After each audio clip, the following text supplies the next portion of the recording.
আমরা এই semiconductor national যে টাস্ক ফোর্স আছে আমরা গতকালকে সেটা রেকমেন্ডেশন প্রধান উপদেষ্টাকে সাবমিট করেছি। তো সেটা নিয়ে একটু আপনাদেরকে ব্রিফিং দিতে এসেছি। আমার সাথে ইনফ্যাক্ট টাস্ক ফোর্সের কয়েকজন মেম্বারও আছেন।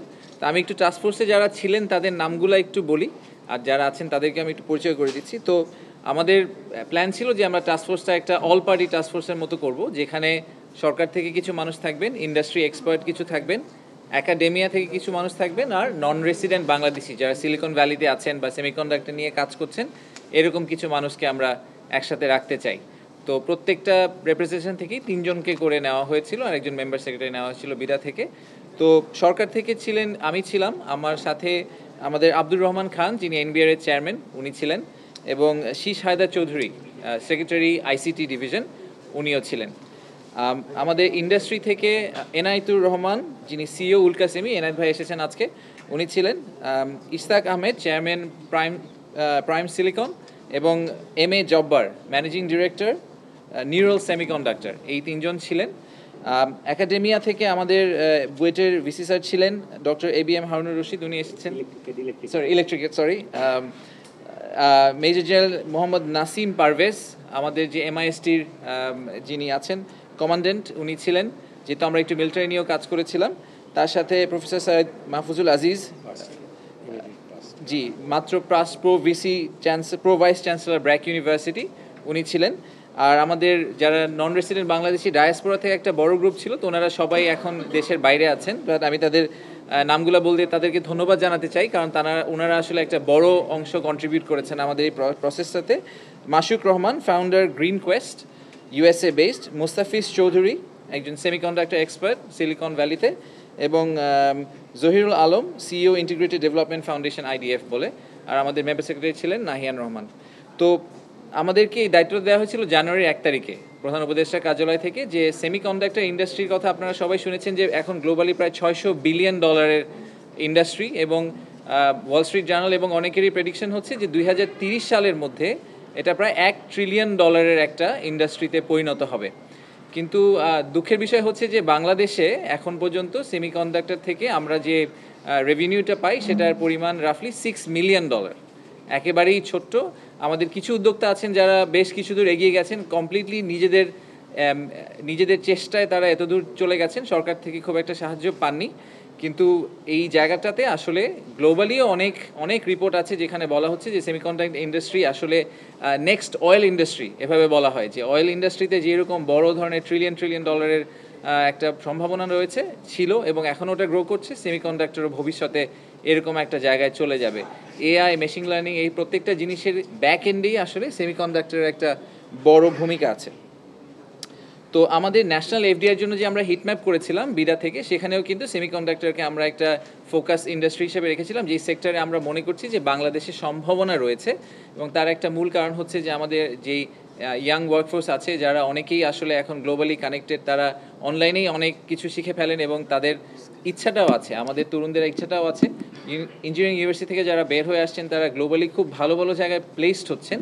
তার মানে হচ্ছে যে যদি আমরা বাংলাদেশেও তাদেরকে ভালো প্লেসমেন্টের সুযোগ দিতে পারি এবং বাংলাদেশি উদ্যোক্তাদের সাথে তাদেরকে কোনোভাবে কানেক্ট করে দিতে পারি, তাদেরকে ওই স্কিলগুলো দিতে পারি, তাহলে হয়তো বাংলাদেশেও ইন্ডাস্ট্রিটা দাঁড়িয়ে যাবে। তাহলে আর তাকে সিলিকন ভ্যালিতে গিয়ে কাজটা করতে হবে না, উনি বাংলাদেশে বসেই হয়তো একই রকম বেনিফিটস এবং সাপোর্ট নিয়ে বাংলাদেশে ওনারা এটা করতে পারবেন।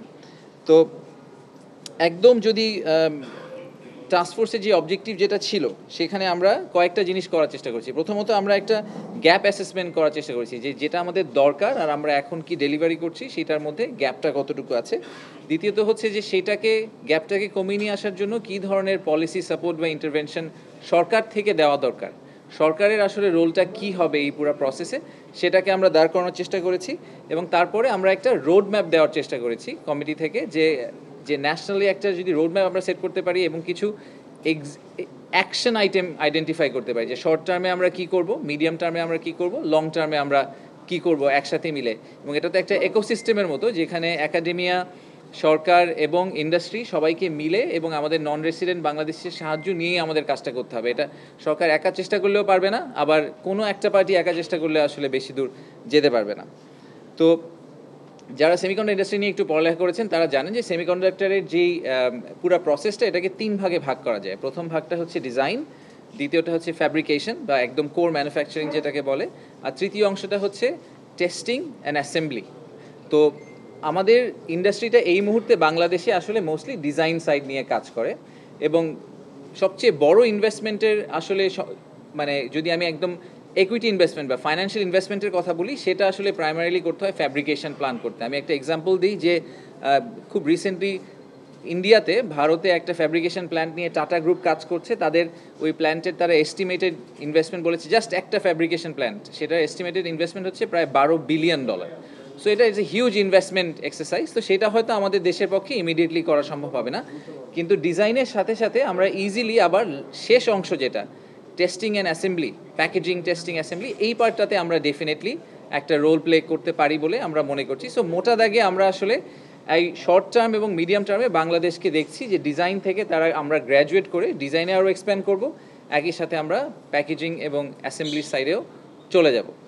তো এই প্রত্যেকটা অংশে আমরা শর্ট, মিডিয়াম, লং টার্মের কিছু সাজেশন দিয়েছি। তো এই সাজেশনগুলোকে প্রাইমারিলি 3টা ভাগে ভাগ করা যায়, এবং 3টা ভাগ নিয়ে আমি আসলে আমাদের 3জনকে বলবো একটু 1-1.5 মিনিট করে একটু বলতে যে আমরা কী ধরনের সাজেশন দিয়েছি। প্রথমটা হচ্ছে স্কিল ডেভেলপমেন্ট। আমাদের যেই যারা আসলে ইন্ডাস্ট্রিতে কাজ করবে তাদের স্কিল ডেভেলপমেন্ট করার জন্য আমরা কিভাবে আসলে একটা ফ্রেমওয়ার্ক দাঁড় করাতে পারি। দ্বিতীয়টা হচ্ছে business environment and policy support. সরকার থেকে আসলে কি কি পলিসিগত চেঞ্জ করা লাগবে বা ইনফ্রাস্ট্রাকচারাল সাপোর্ট দেওয়া লাগবে, যাতে ইন্ডাস্ট্রিতে যদি কোনো জায়গায় ফান্ডিং শর্টেজ থাকে ফর এক্সাম্পল, সেই জায়গাগুলোতে সরকার কিভাবে ইন্টারভিন করতে পারেন। আর শেষটা হচ্ছে গ্লোবাল লিঙ্কেজ অ্যান্ড কোলাবোরেশন। আসলে সেমিকন্ডাক্টর ইন্ডাস্ট্রিটা গ্লোবালি অনেক বড় হয়ে গেছে অলরেডি। আমরা তাইওয়ানের কথা অনেক শুনি, মেইনল্যান্ড চায়নার কথা শুনি, আমেরিকার কথা শুনি, জাপান, কোরিয়ার কথা শুনি, এবং এইসব দেশে আমাদের অনেক দেশেই অনেক বড় বড় কোম্পানিতে আমাদের বাংলাদেশি নন রেসিডেন্ট অনেকে অলরেডি কাজ করছেন। তো তারা আমাদেরকে আসলে কোনোভাবে কানেক্ট করে দিতে পারেন কিনা, তাদের থেকে আমরা বেস্ট প্র্যাকটিসটা নিয়ে আসতে পারি কিনা, বা ভবিষ্যতের কিছু বিজনেসকেও ডেভেলপ করে নিয়ে আসতে পারি কিনা। আসলে তো এটা ইটস এ গ্লোবাল বিজনেস, আপনি দেশে বসে দেশে সার্ভ করলে হবে না, আপনাকে বাইরের কাস্টমারকে সার্ভ করার চেষ্টা করতে হবে। তো সেই জায়গায় আসলে তাদের সাথে আমরা কীভাবে কোলাবোরেট করতে পারি, আমরা কি দেশের বাইরে কোনো একটা প্রোগ্রাম করতে পারি কিনা, বা এরকম বিভিন্ন ধরনের সম্ভাবনা নিয়ে চিন্তাভাবনা এবং কথাবার্তা হয়েছে।